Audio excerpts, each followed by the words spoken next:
I've lived in the Forest of Dean for all my life, and I have a really big passion for the wildlife that we have on our doorstep, and I've always wanted to sort of play a role in protecting and conserving the species that we have here. We had railways everywhere in the forest and they all joined up, so you've got this habitat, generally speaking quite often a bank, which is really good habitat, especially if it's facing the sun. You've got miles of this all joining up, so things like butterflies can move along, and reptiles, and all join up and meet each other and interbreed and spread their genes around the forest. This whole area is becoming one of the key open space wildlife areas in the Dean. It's been a real surprise and happiness every year when I come here, and it's sort of, wow, you know, we've got that there. Although I wasn't born in the forest, I have lived all my life in the forest, and actually the forest is a really important part of my life.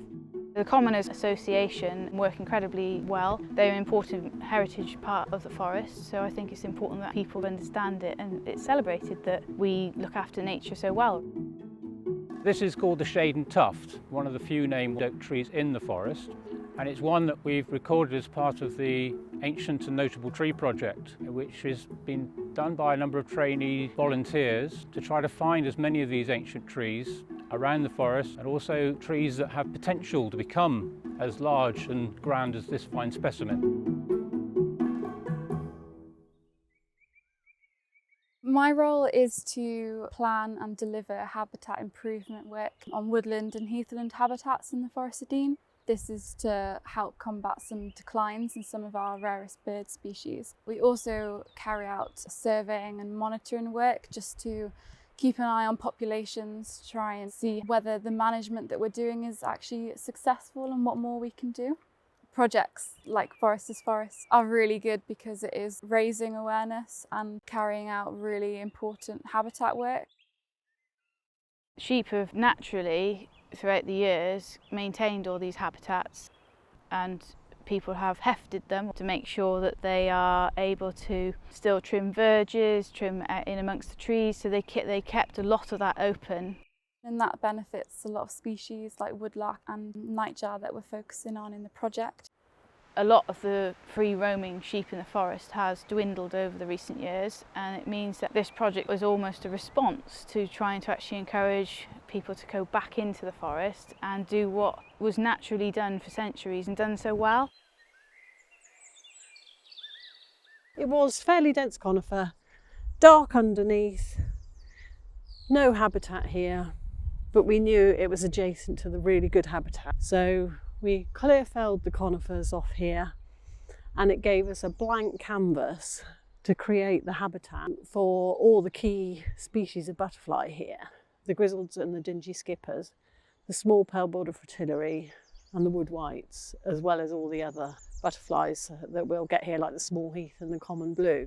We created these, what I call butterfly banks. So you've got a really sunny aspect, which will be lovely and hot for species that like hot areas. You've got a north side for species that want a bit of shade.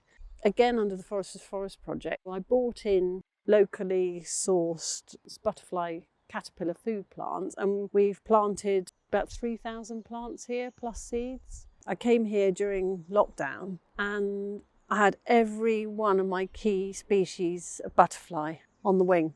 It was fantastic. What we're doing works. When you lift those up, it's like Christmas because you don't know what's going to be in your stocking.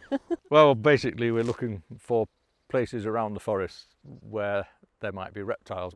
What we're really looking for is adders, because adders are the ones that are in the most trouble across the country. We're very lucky in the forest that we still have them, but we'd love to find some new places where they might be, so we can look after those places and try and link them up with some of the other adder places. Today isn't a great day for reptiles. If I was a reptile, it would be one of those days where I can't be bothered to get out of bed. Ready, steady, go. We're hoping to have 30 of these sites around the forest. Bit of a mouse's nest, more ants. We've got a snail, slow worm. This is an example of a tree that will continue to grow for another 100 years at least, I hope, and in that time will be a sanctuary to a whole range of birds, insects, fungi and lichen, many of which will find these places absolutely perfect for them. But without more of these trees, a lot of those species are under threat. So we've got to look at recruiting those new trees on in the forest, and there are a lot, and we found a lot in the survey. So we really want to make sure that they are managed very sensitively and they're given all the space and the light they need. We really want people to go out and see them and learn more about it, because as they do get older and bigger, they become even more interesting. They get more character to them. They get low branches, they develop their crowns, and you'll see all the bird life on and around them in the middle of the spring. This is the most satisfying one, really. You know, something that's on Ordnance Survey map, to put it back.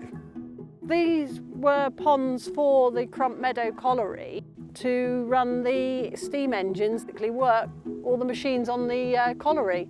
In the historical photos, this whole area was just completely open.